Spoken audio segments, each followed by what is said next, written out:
Замислял ли си се, защо в живота ти се повтарят едни и същи ситуации?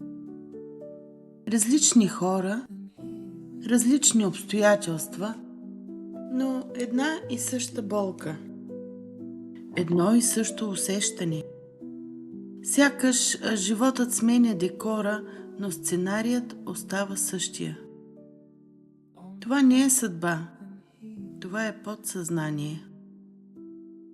Днес ще ти покажа как да започнеш да пренаписваш подсъзнателните си модели.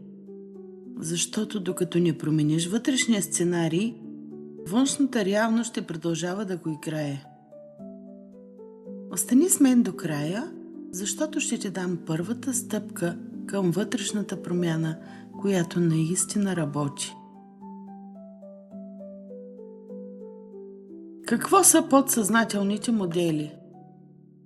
Подсъзнанието е като тиха програма, която работи във фонов режим. То съхранява детските ти преживявания, думите, които са ти казвали, страховете, които си усетил, моментите, в които си се почувствал отхвърлен.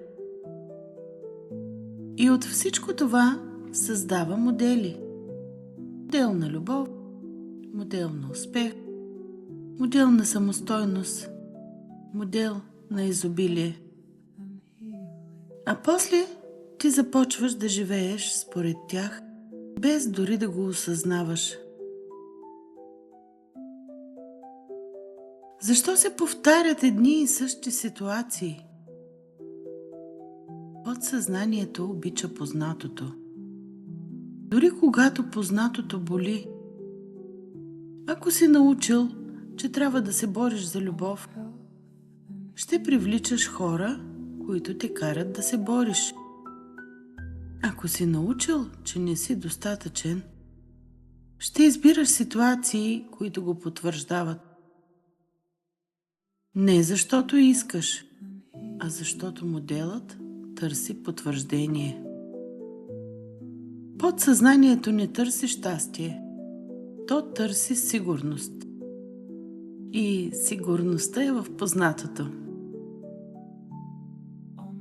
Каква е първата стъпка към пренаписването? Не можеш да промениш това, което не осъзнаваш. Затова първата стъпка е осъзнаването. Запитай се, какъв модел се повтаря в живота ми? Къде усещам най-много болка? Какво вярвам за себе си дълбоко вътре? И после най-важният въпрос: от кого съм научил това? Често моделите не са твои. Те са наследени, попити, преживени чрез нечии думи. Сега ще направим една практика за осъзнаване. Затвори очи, представи си ситуация, която се повтаря в живота ти. Виж я като сцена от филм. Сега се запитай, какво вярване стои зад това? Не съм достатъчен, любовта боли, парите се печелят трудно. Позволи се да чуеш истината, без осъждане, само осъзнаване. Това е началото на пренаписването. Как започва реалната промяна? Когато разпознаеш модела, не се опитвай да го насилиш да изчезне. Замени го. Ако моделът казва не съм достатъчен, започни да действаш като човек, който е. Подсъзнанието се променя чрез повторение и преживяване. Новите избори създават нови модели. Малките действия пренаписват големите сценарии. Може би днес няма да промениш целия си живот, Но ако днес осъзнаеш един модел, вече си започнал да го пренаписваш.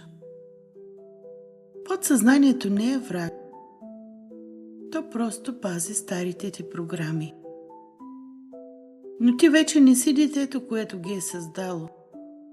Ти можеш да избереш нов сценарий. И в следващото видео ще отидем още по-дълбоко. Ще говорим за нещо, което плаши много хора. Как да прекъснеш емоционалната привързаност към миналото? Защото понякога не модела ни държи, а болката, с която сме се сраснали.